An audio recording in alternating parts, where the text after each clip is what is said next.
श्री जामयांग नामग्याल जी।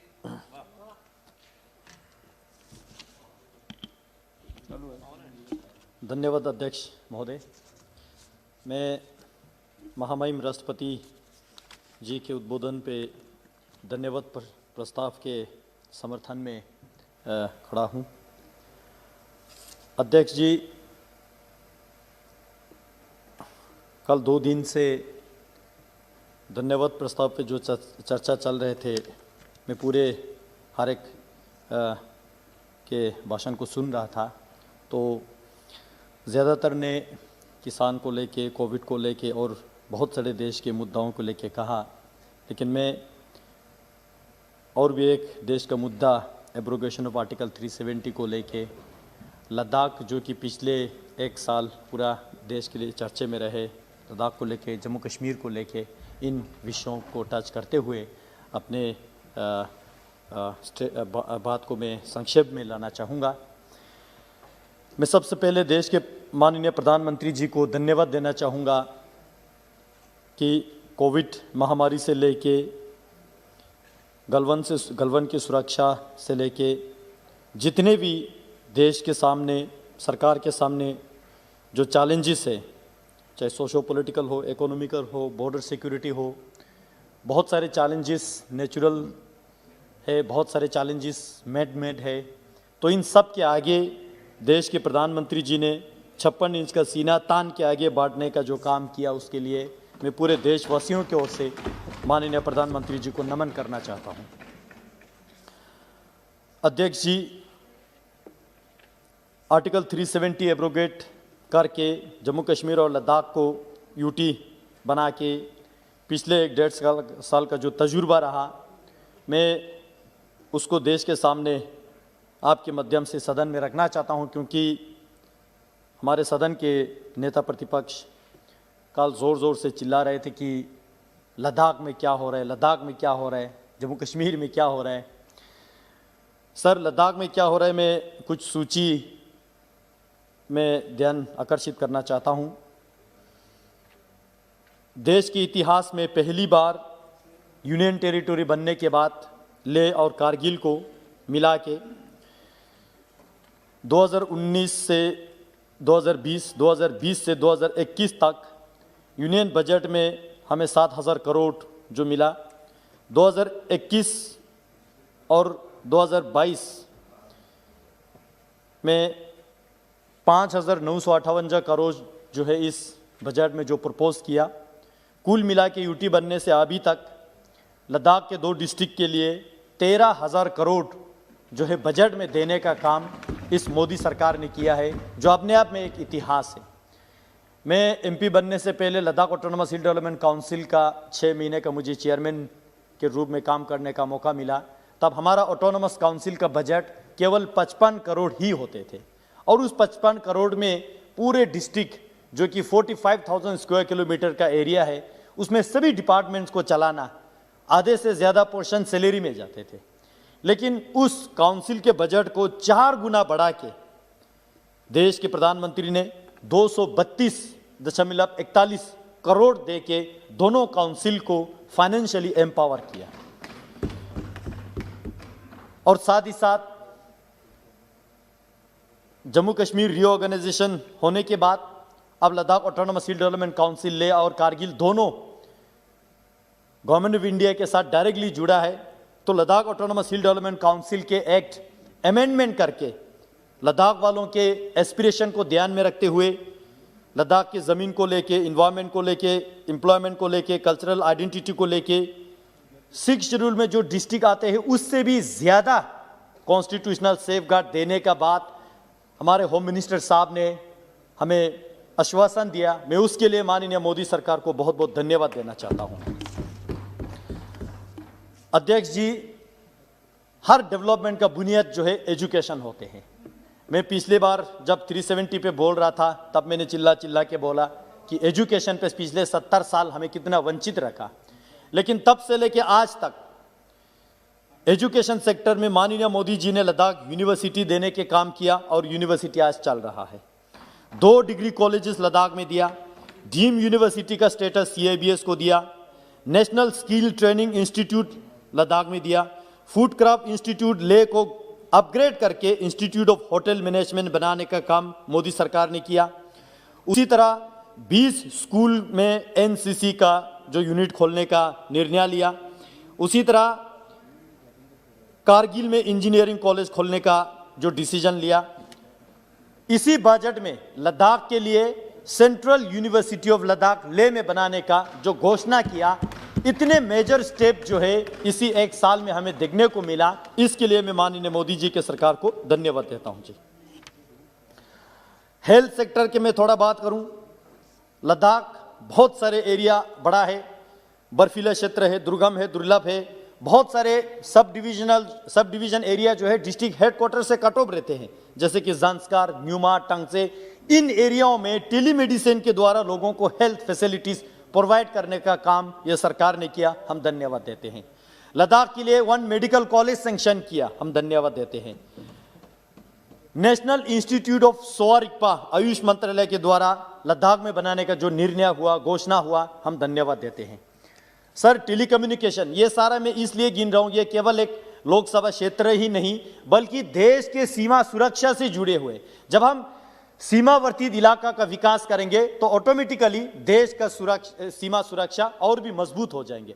तो ये पहले के सरकारों ने, यूपीए सरकार ने इसको जानने की कोशिश नहीं किया, लेकिन मोदी सरकार ने ये सारा जानते हुए टेलीकम्युनिकेशन की अगर मैं बात करूं, पिछले इसी एक साल में यूनिवर्सल सर्विस ऑब्लिगेशन फंडिंग के तहत 54 मोबाइल टावर जो 4G के सुविधा के साथ वहां लगाने का काम इस सरकार ने किया। VSAT लगाने का काम एमरसेट के साथ। जो गांव दूर दराज इलाका है, मीडिया में बहुत सारे मेंबर्स ने देखे होंगे, 2-2, 3-3 दिन में खुद पैदल चल के जाता हूं, उन विलेजेस को एमरसेट के जरिए, VSAT के जरिए इंटरनेट से जोड़ने के काम ये सरकार ने किया। उसी तरह अगर मैं पढ़ते जाऊं, सूची बहुत लंबा है, समय कम है, इसलिए मैं ज्यादातर पॉइंट्स को मैं स्किप कर रहा हूं। सर, एयर सर्विस को लेके ले एयरपोर्ट 1985 में बने थे, उसको अभी तक अपग्रेड करने के लिए पहले के सरकारों ने नहीं सोचा। उस एयरपोर्ट को 480 करोड़ दे के अपग्रेड करने का निर्णय जो है मोदी सरकार ने किया। और वो देश में बहुत सारे एयरपोर्ट है, उन एयरपोर्ट से अलग होगा, हट के होगा। पूरे लद्दाख के कल्चर, लद्दाख के आइडेंटिटी को उसमें झलकते हुए वो एयरपोर्ट जो इंटरनेशनल स्टैंडर्ड का बनने का जो निर्णय लिया। कारगिल का एयरपोर्ट एक्सपेंशन करने का निर्णय लिया। कारगिल एयरपोर्ट रिलोकेट करने की जरूरत है, वो सरकार उसमें कंसीडर कर रहा है। कारगिल में छोटे जहाज अभी उतारने का पूरा चांस है, लेकिन कॉमर्शियल वायबिलिटी नहीं होने के कारण से नहीं आ रहा है। हमारे टूरिज्म मिनिस्टर साहब इसी जनवरी 25 तारीख को कारगिल में आके -30 डिग्री सेल्सियस में वहां नाइट स्पेंड किया। मैं देश के सरकार को धन्यवाद देना चाहता हूं।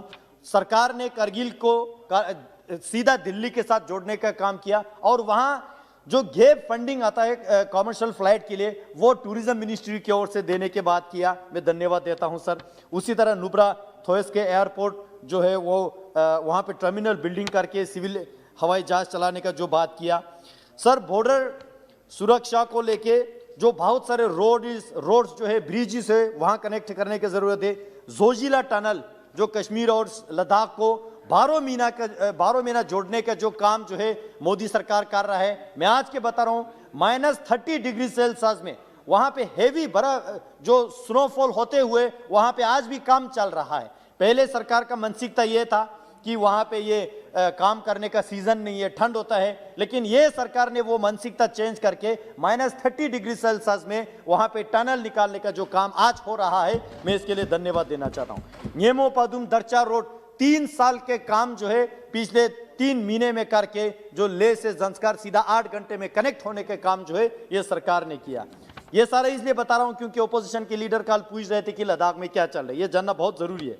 Sir, Shinkula tunnel, Taglangla tunnel, Lachungla tunnel, सारा DPR बनने का काम हुआ है। मैं मोटे मोटे पॉइंट पढ़ रहा हूं सर। उसी तरह टूरिज्म को लेके बहुत सारे जो विस्तार कर रहा है, होम स्टे को प्रमोट कर रहे हैं, नया ट्रैकिंग रूट्स खोल रहा है, नया जो है कारगिल को टूरिज्म की दृष्टि से प्रमोट करना बहुत आवश्यकता है, वो हो रहा है। क्योंकि देश में एक ऐसा परसेप्शन बना रखे है कि कारगिल माने वार जोन, ऐसा नहीं है सर। कारगिल वार जोन नहीं है, कारगिल पीसफुल टूरिस्ट डेस्टिनेशन है। ये परसेप्शन बदलने का काम हमारे टूरिज्म मिनिस्टर प्रहलाद साहब ने वहां आके जो नेशनल टूरिज्म डे कारगिल में मना के ये सरकार ने दिखा दिया है कि कारगिल हम कहां लेके जाना चाहते हैं। मैं इसलिए देश के सरकार को धन्यवाद देना चाहते हैं।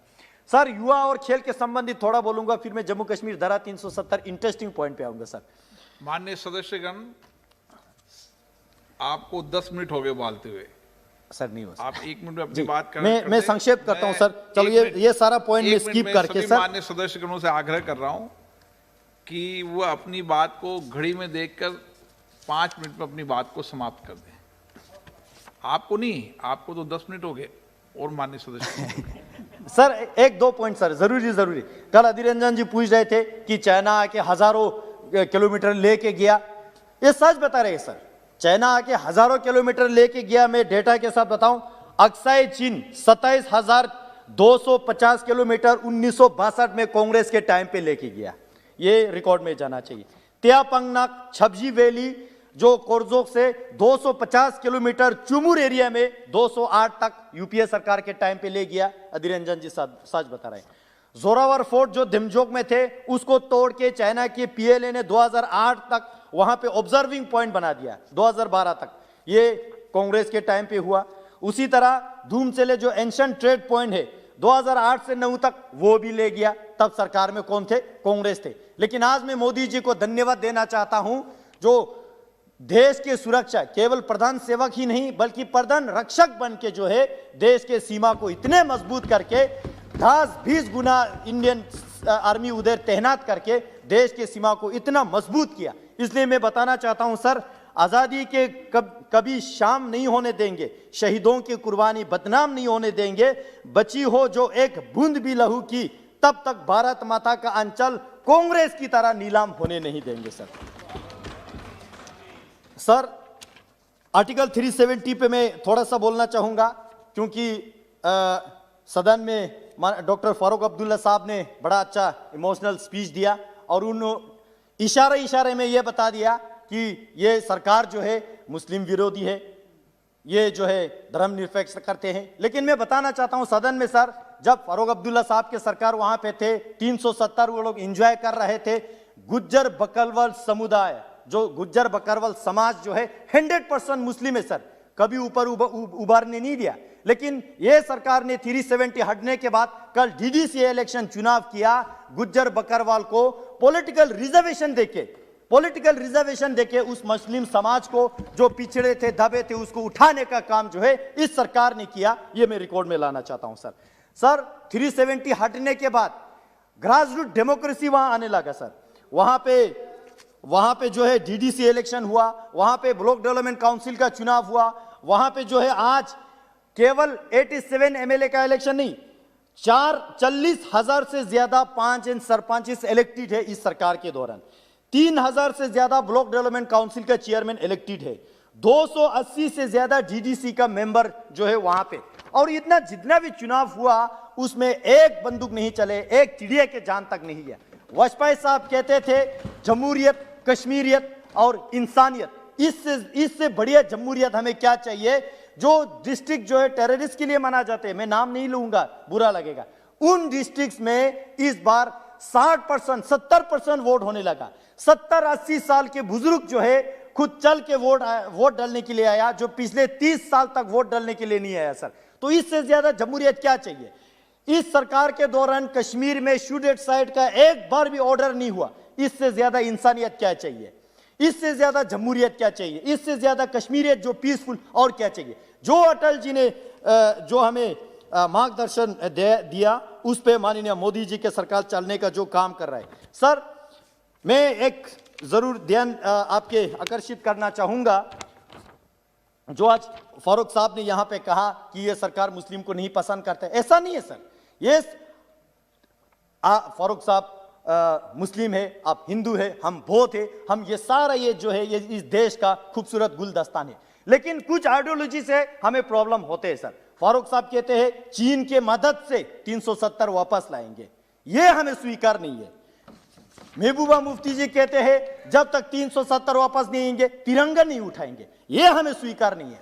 कारगिल में कांग्रेस का काउंसलर कहते हैं आधा लद्दाख यानी लेह डिस्ट्रिक्ट कांग्रेस चाइना को दे देना चाहिए, यह हमें स्वीकार नहीं है। ऐसा विचारधारा जो है हमें स्वीकार नहीं है, इसलिए जो है ऐसे विचारधाराओं के साथ हम अंतर करते हैं। अन्यथा देश के मुसलमान के साथ, देश की क्रिश्चियन के साथ, देश में जितने भी लोग रहते हैं किसी के साथ हमें प्रॉब्लम नहीं है। इस देश का नारा है सबका साथ, सबका विकास और सबका विश्वास। आपने मुझे समय दिया बोलने के लिए, तो और भी बहुत सारे हैं जो anti corruption bureau Jammu Kashmir में लगा के, रोशनी एक्ट में जमीन घोटाला कितना हुआ, क्रिकेट में कितना घोटाला हुआ, वो सारा धीरे धीरे बाहर आ रहा है। सर, कस्टोडियन और इवैक्यू प्रॉपर्टी एक्ट खत्म करने की जरूरत है। मैं आपके माध्यम से सरकार के ध्यान आकर्षित करना चाहूंगा। बहुत बहुत धन्यवाद सर। कहने के लिए तो बहुत कुछ है, लेकिन समय के कमी, आपने मुझे बहुत समय दिया। बहुत बहुत धन्यवाद जी।